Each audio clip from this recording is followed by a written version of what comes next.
Welcome to the podcast, Speaking to Influence, Communication Secrets of the C-Suite. I'm Dr. Laura Sicola, your host, and our focus is on mastering communication as an essential leadership skill so that you can command the room, connect with the audience, and close the deal in any context. Thanks for making us a global top 1% podcast. And if you love listening to these conversations as much as I love sharing them with you, please take 30 seconds now to scroll down and leave us a 5-star rating and 2-word review on Apple Podcasts, Spotify, or just go to the website, ratethispodcast.com/influence, and follow their super simple instructions. Now, without further ado, today's topic is about tools. No, I don't mean hammers and chisels and all those kinds of fun things. But one of the questions I often hear that I get asked really frequently is things like, I hear so much talk about the need to develop executive presence and leadership communication and all that kind of stuff. And I've read different articles about ways to define it, but how do you measure it? That X factor, that it factor, that leadership presence, that's a great question for a number of reasons, not the least of which is that measurement matters because you can't improve something that's not measurable, or at least you can't be sure if it's improved, right? Because you have to be able to assess or identify where you're starting from to be able to identify if something has changed. But the good news is that measuring things like executive presence and leadership communication, et cetera, are not nearly as complicated as you might think.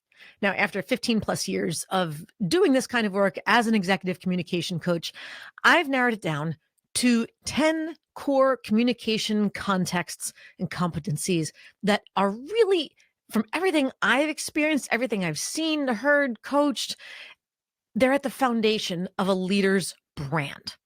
And I've put them together into an extremely simple tool that gets right to the heart of the matter. Here's how and why the tool works. First, the scores of the tool they're not literal numbers like IQ tests or SAT tests or something where answers are right and wrong and you get a certain number of points per answer. It's not like that at all. It takes the 10 seemingly abstract, seemingly subjective concepts that we've identified as being at the core of that leadership presence, that executive presence, and it operationalizes them. It defines them in empirically measurable terms, which you can then personally assess through your own observable behaviors and identifiable feelings. And in the same way, you can then assess them for yourself and assess whether or not there has been change, ideally improvement, through those same kinds of measurements. So each question on the assessment addresses one of the 10 areas, and it'll ask you to rate your confidence, rate your skill, and/or rate your effectiveness in each of those areas or those scenarios on a simple scale of 1 to 10. And the beauty is that it's 100% self-explanatory. And when you're ready to take it on your own, the quiz, the assessment will literally take you 2 to 3 minutes tops. Don't overthink it. Just go with your instinct.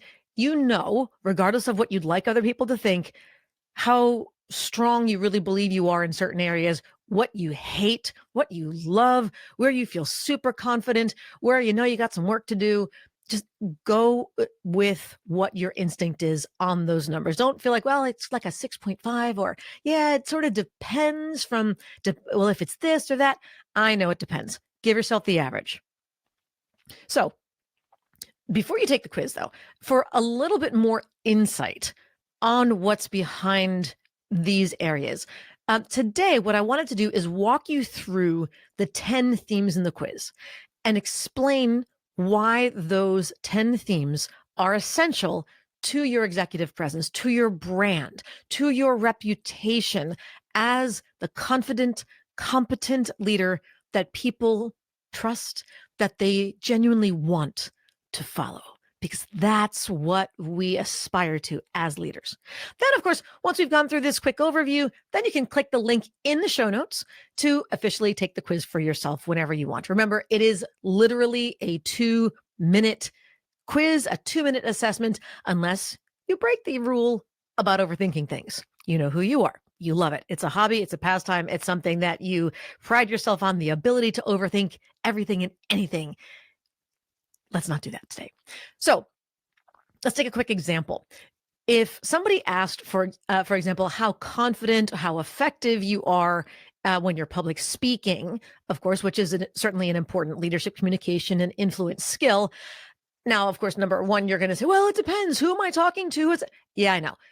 But on the whole, when you think about public speaking, if it's on a scale of 1 to 10 that you had to score yourself and you think to yourself, well, okay, if a 1 is, I think I'm going to throw up. I get overwhelmed by anxiety. I absolutely hate the thought of having to talk to more than 2 people at a time, et cetera, et cetera. And on the flip side, the opposite extreme, a 10 might be, oh, I love it. I've never met a microphone I didn't like. Any number of people is great. I get up there and I totally kill it. And I get feedback that lets me know how much people appreciated what I said. Okay, those are clearly 2 big extremes. You can gauge yourself where you think you'd fall in perhaps the grayer areas in between. And more importantly, you can imagine for yourself how you would need to feel, perform, what kinds of feedback you might receive, how you'd feel before, during, or after, what you would be experiencing, what you'd see in the faces of other people during your talk, during your pitch or your presentation, what you'd need to see from them, feel for yourself, for you to be able to confidently say, yes, I've improved. I've improved X number of points on that scale. Maybe you'll say, well, I was a 3 initially because I used to experience this, but now I think I've improved to, maybe I'll give myself a 6 because now I don't experience this terrible thing anymore. Now I'm better, but I know I could still grow more. I know I could be more effective, more confident, more something or other. Maybe you used to have overwhelming, gut-wrenching butterflies. Now, ooh, you're really nervous, but it's not a disability anymore. But you'd like to get it to the point where it was just a little bit of excitement, but nothing you had to give to a second thought to. So that might be an 8. So these are the kinds of things that I don't want you, again, to overthink. I just went into way too much detail explicitly because I want you to understand kind of how you would operationalize a 3, a 6, an 8, or a different number on those kinds of scales. You know what you believe your score would be for each of the scenarios that you'll face. That's as specific as I want you to get. But what's most important is that with this tool, you're going to identify 2 things. First is going to be your natural and your learned or conditioned areas of strength, which you should celebrate and figure out how to leverage for all of their value, milk them for all their worth, and build them to make them even better because there's always room for improvement, right? Even the second, third degree black belts in whatever martial arts always can think of something else that they can further refine, further optimize, further improve and master. And the second thing that you'll identify is, of course, your comparative areas of weakness. Those are the things that create an imbalance to your overall brand as an inspiring, persuasive speaker, as as an industry expert, and as a credible, trustworthy leader, again, who people actually want to follow, not just who they have to follow. That's the boss. Very big difference. So once you've taken this quiz, again, 2 minutes, and the link is in the show notes. So feel free to click it right now if you want. But as soon as you click submit your answers, you'll get an email with your total score. And here's the bonus. You'll get a link to join me live on a call to debrief your scores, where you and I will have an opportunity to, number 1, look at where your strengths and weaknesses are. Number 2, discuss priority development areas. And of course, get some ideas for tools, for resources, and really for the next 2 to 3 action steps that you can take to improve your skills, to improve your score, to improve your confidence, your effectiveness. Now, you may recall that typically in these episodes, I levy a 20, or I have the guest levy a 24-hour influence challenge. I ask them to challenge everyone to take one step that they can complete within 24 hours to have more influence. So today, my challenge to you is to take 2 minutes, not 24 hours, 2 minutes. As soon as you finish listening to this, or here's a thought, before you finish, do it right now, but take 2 minutes to click the link in the show notes and do the assessment for yourself. Let's just see what you discover. Okay, let's get started. I want to walk you through what the 10 topics are that are at the core of leadership presence, of that executive presence from the communications standpoint, and why they matter, of course. So topic number 1 has to do with, as I referenced in my example, your confidence and your effectiveness when public speaking, presenting, pitching, call it what you will, but how you do in those contexts. I think it kind of speaks for itself why public speaking matters. Your work does speak for itself. It doesn't speak for you. Can you lead more than one person? Will they be, do you have that confidence that makes them feel confident in you? Topic number 2 is about storytelling. It's one thing to know your data, to know your numbers, to be able to clearly and accurately deliver data. But storytelling is about making data relevant and compelling to audiences with different levels of technical expertise, especially to those who don't share your level of expertise. And frankly, those who don't want it, those who aren't excited about the technical details. Can you speak their language? This helps you get buy-in from a much wider range of people. And really, the higher you go up the totem pole, so to speak, the broader the array of people whose buy-in you need to get. Topic number 3. This is a scary word, so buckle your seatbelts. It's about charisma. Charisma is that natural ability that you have to make people want to spend time with you, to want to listen to you, to make people want to learn more about you. I'm not talking about over the top extroversion, televangelist, Tony Robbins, whatever.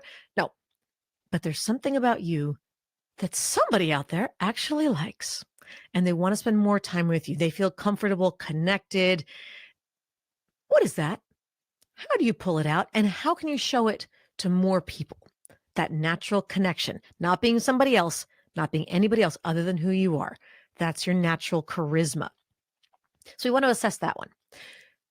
Number 4, this is about reading the room. And that it's not just conceptually reading the room, but the ability to adapt. If you are speaking to whoever it is, how are they responding verbally and non-verbally? Are you getting a sense of what's going on? Are you getting a sense of, perhaps you need to redirect a little bit? Can you adapt on the spot? Can you pivot? Can you change direction? Can you figure out what the problem is and move from there? It's one thing if you've memorized a speech, which, of course, unless you're actively giving a formal speech, you know how I feel about memorization. If you've listened to more than a couple of episodes here, not a big fan of memorization of anything, especially because it doesn't give you the ability to freely pivot and adapt. You can't just plow ahead because you memorized something, even when all signs are telling you, this is not going in the right direction. This is not being well received. Don't just plow ahead blindly. So the ability to read the room and adapt on the spot. Topic number 5 is about nonverbal communication. You know that I always talk about the congruence, the importance of alignment when you're trying to be a credible leader, a credible speaker. Credibility is based on the alignment in your verbal, vocal, and visual communication, your words, your voice, and your body language. So this section is the nonverbal, because everything else we've been talking about and what people mostly talk about is the words, is the content, the stories, etc. But how you deliver it is equally important. Your body language, your facial expressions, your vocal tonality, all those kinds of things. Looking at those skills. Topic number 6 is about diplomacy, cultural acuity, culturally relevant communication, your ability to navigate conflict or manage difficult conversations, regardless of who the other person is, in a way that, yes, is clear, yes, achieves solutions, and yes, maintains the integrity of the relationship. Can you balance all of that? This is what topic 6 is talking about. Number 7, it's one thing to be clear as a speaker, but do you inspire?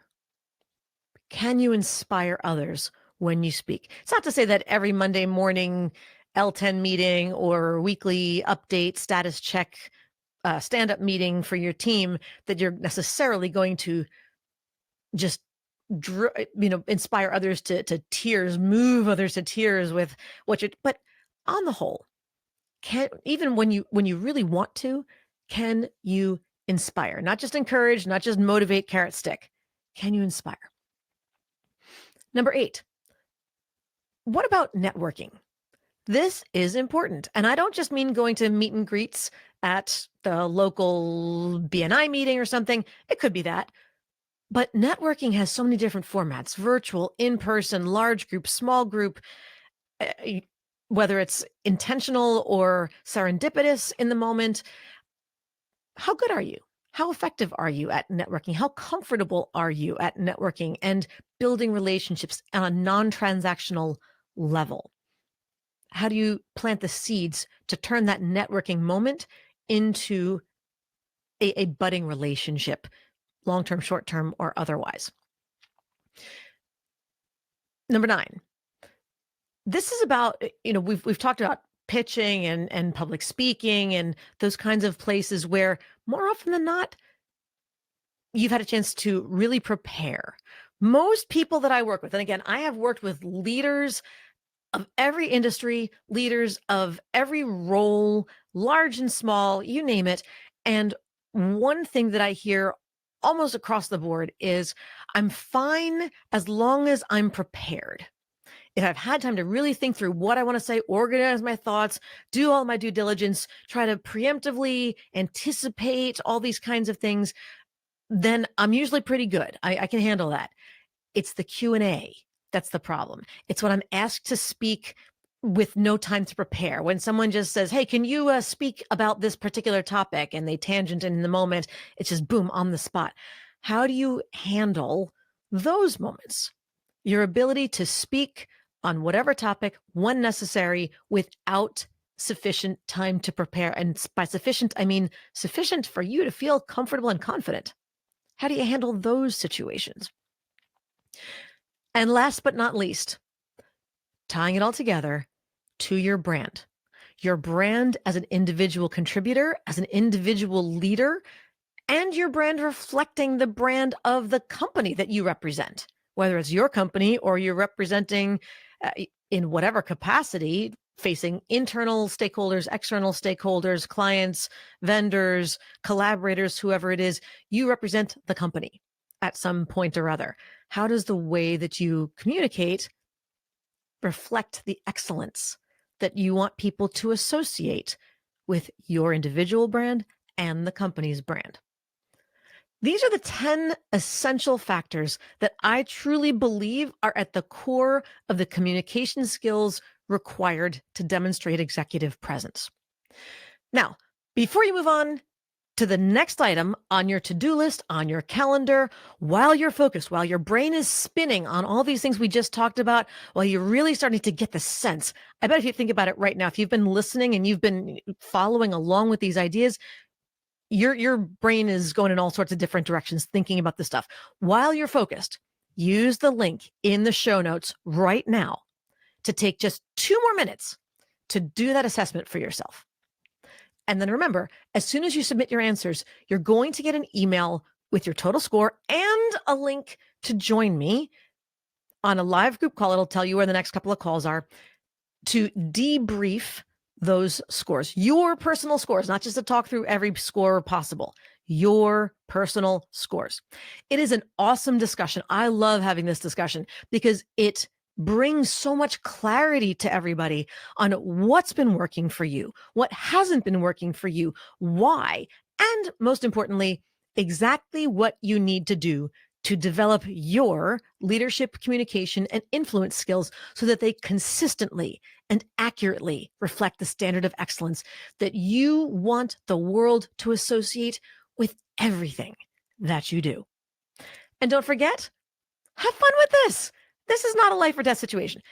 It's a self-assessment quiz to get clear on some things that maybe you've had a gut instinct about, but you never were able to put your finger on it. Today, you're going to put your finger on it and you're going to go, oh, that makes so much sense. And with that clarity, that's where you're going to begin. Feel free to also share this link with anybody else who you think would enjoy taking the assessment for themselves. Share the link that's in the show notes. And of course, share the link to this podcast episode. And with that, I thank you as always for tuning in. Be sure to subscribe so that you never miss an episode. And if you love this show, please give us a 5-star rating and review on Apple Podcasts, Spotify, YouTube, or your platform of choice so that we can help even more people to increase their confidence, presence, and influence. And if you're not sure how to do that, of course, go to the website ratethispodcast.com/influence and follow their super simple instructions. And finally, if you want to download my free guide to equipment recommendations for virtual influence, including my picks for microphones, lights, and more, go to speakingtoinfluence.com. I'm Dr. Laura Sicola, and you're listening to Speaking to Influence, Communication Secrets of the C-Suite. Hi, everyone. This is Dr. Laura Sicola, and I want to sincerely thank you for listening to the Speaking to Influence podcast. If you love listening to these episodes as much as I love bringing them to you, be sure to subscribe so you never miss an episode. And please go to iTunes right now to rate and review our podcast in order to help us expand our reach so even more people can master the 3 C's to command the room, connect with the audience, and close the deal. Thanks for listening to Speaking to Influence, Communication Secrets of the C-Suite, the show for leaders who want to speak with impact. The hosts, producers, owners, and media distributors of the show make no guarantees that the strategies and information discussed will result in profit or other success and may result in losses. The opinions and statements of the hosts and guests do not necessarily reflect the opinions of the owners, staff, managers, broadcasters, or sponsors of the show. No medical or psychological therapy or personal or professional wellness or relationship advice is offered in the show. You are advised to seek counsel on matters related to your health, family, relationships, job, or other business and legal matters from licensed advisors in those areas prior to making any changes in business or lifestyle. No information provided may be suitable in your situation. As always, take responsibility for the decisions and actions you take, including the reactions they may make in your work, family, health, and life.